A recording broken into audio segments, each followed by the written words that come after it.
Uh-oh, them butcher boys back. Yeah, sick, glitch, C-dub. Yeah, you know, we got a new motto this year. MCF, money come first.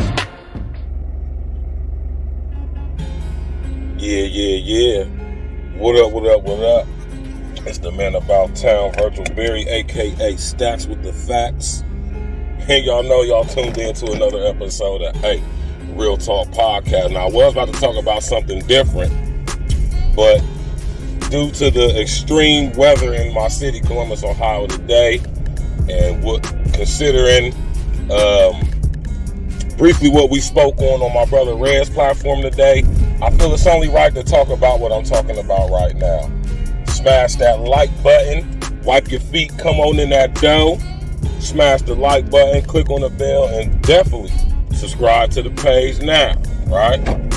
Now, y'all see the thumbnail, right? I wonder how many of y'all are privy, hip, aware, right, of the climate action and resilient plans, right?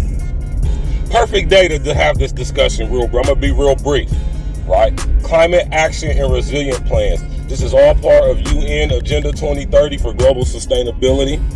And this is also a part of the removing people from the land in rural areas and moving everybody to the inner city, thus creating the mega cities or smart cities.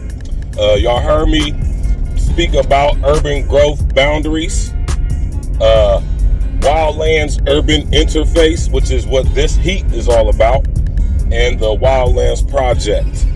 Now, earlier today, my man John J, shout out to my big bro John J, he's sitting here putting y'all up on game on how to acquire this very affordable land and tracts of land in the southern region of the United States of America, right? Now, I'm never going to discourage anybody or attempt to discourage anybody from purchasing property. One of the tenets of being a free, sovereign individual under God's law is the pursuit of happiness, right? The right to life, liberty, and the pursuit of happiness, which is the pursuit of property or self-maintainership or ownership. So I would never ever tell y'all to not aspire to be a property owner or a land owner. But when you come to buying land, especially land in the rural southern Bible Belt, I want y'all to take some things into consideration. Now walk with me and listen for a few ticks, if you will. Due to the Wildlands Urban Interface, or my fault, the Wildlands Project, there's to be a 100 to 150 mile barrier buffer zone is what they call it, from the coast of the whole entire country that is bordered or bordering oceans or bodies of water to 100 to 150 miles inland, right? And these are the called the buffer zone, where they have plans to inundate or flood the coastal regions of our country in order to go along with the Wildlands Project and the Wildlands Urban Interface, which if y'all from Paradise, California, y'all experienced some of the Wildlands Urban Interface when they destroyed the city of Paradise, California, right? Or when y'all witnessed them wildfires that they had all up in California a few years ago, right? Now, that buffer zone is an inundation zone that they're going to use their blast wave accelerator technology, right?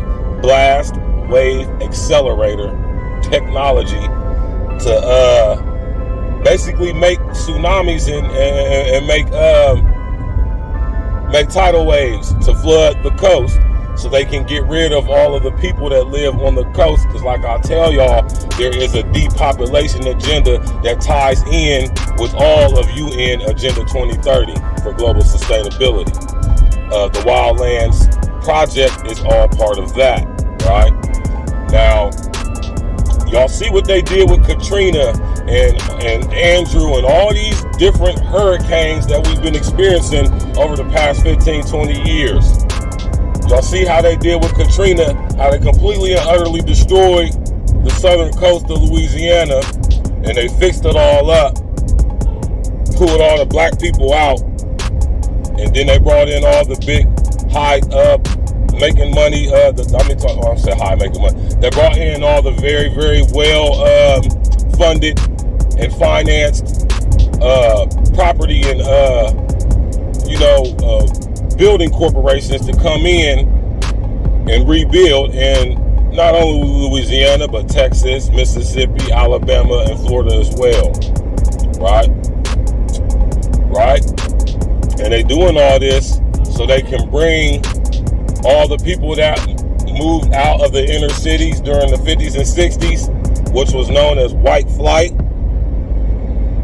They had to bring the property value down so that all these people, not all of them, but most of them, could then come back and buy up all the property that was purposely destroyed by ideology, which is known as disaster capital, right?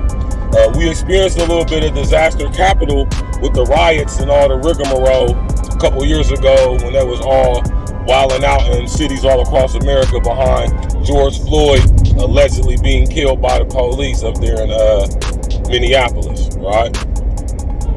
And I want y'all to know that during those riots, a lot of the infrastructure of our major cities, inner cities, urban areas, especially metropolitan downtown areas, were all, drastically, significantly affected by this, to the point where the property value has plummeted, making it easy for these big corporations, banks, to come in and buy up all the property, right?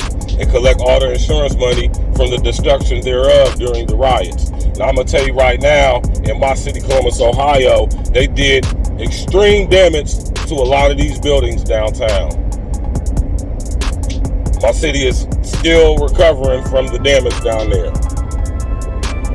And when it comes to buying property, especially in the southern region, the coastal region, I want you to be aware of the climate action and resilient plans. I want you to be aware of the S.M.A.R.T grid. I want you to be aware that they are bringing in this S.M.A.R.T grid, and if you're not able to upgrade your property structure to be synced and linked with the S.M.A.R.T grid, your house will be deemed, or your property or structures will be deemed unsustainable. Hence, United Nations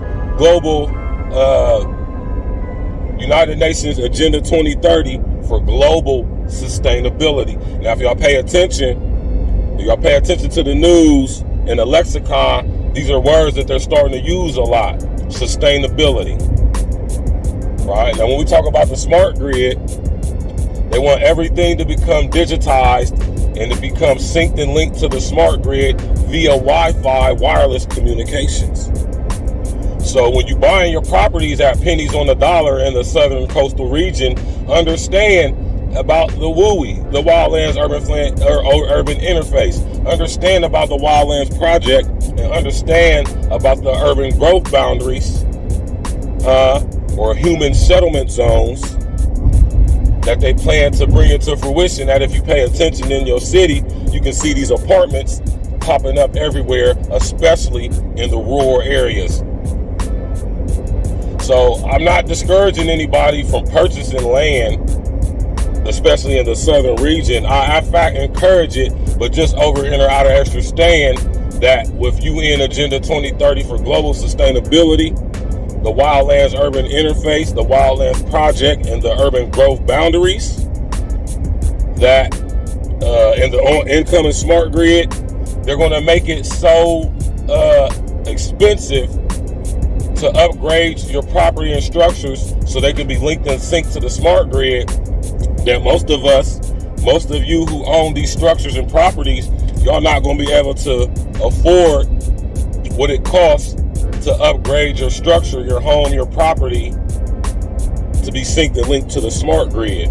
I'm talking about no lead-based painting.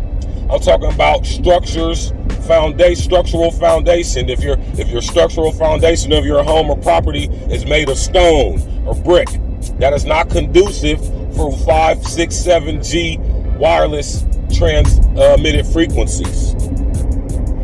Most of our homes and structures still have copper wiring throughout the house, electrically wise, and this is deemed unsustainable because now they're bringing in the smart grid wireless fiber optics. Do any of y'all have any idea how much it would cost to replace all the metal wiring in your house, the metal electric wiring in your house, to fiber optics? Do you understand how much money it's going to cost you to restructure the foundation of your home if it is stone or brick? Because stone and brick is not conducive to the transmission of 5, 6, 7G wireless transmitted frequencies. So just think about what I'm saying right now, y'all. Walk with me, tap in. You know what I'm saying? If you got any questions, hit me up. You know what I mean? Make sure y'all smash that like button. Tap on the bell, click on the bell, subscribe to the page, man. Question everything, y'all, especially what you hear from me. Hey. Stacks with the facts. E&E. Stimulus package. Let's go. I'm from that nutty north. Agla Green, Cleveland, and have number streets. Windsor Terrace, Short North. On my north side, just ride with me. Brittany Hill, South Mott, New Jack, Joyce, and the Noon. Can't forget about P Street and L Block 2, cause they some goons. Nutty North, Agla Green, Cleveland, and have number streets. Windsor Terrace, Short North. On my north side, just ride with me.